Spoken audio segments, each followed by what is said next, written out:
Hello friends, good morning. இன்றைக்கி சமையல் ஆரம்பித்தாச்சு. காலையில் இருந்தாச்சு, சாமி கும்பிட்டாச்சு, பிரம்ம முகூர்த்த விளக்கு ஏற்றியாச்சு.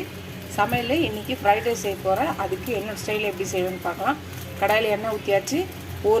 ஒரு ஸ்பூனுக்கு மேலே 1.25 ஸ்பூன் இருக்கும் சீரகம், ஒரு அரை ஸ்பூனுக்கு சோம்பு, ஒரு பட்டை, ஒரு லவங்கம் போட்டுக்கலாம். வெங்காயம் இருக்குது போட்டுக்கலாம். ஒரு 3லேருந்து 4 மீடியம் சைஸ் வெங்காயம் பொடியாக அரிஞ்சிருக்கா போட்டுக்கலாம். ஒரு ஸ்பூன் இஞ்சி பூண்டு பேஸ்ட் போட்டுக்கலாம். வதக்கிக்கலாம்.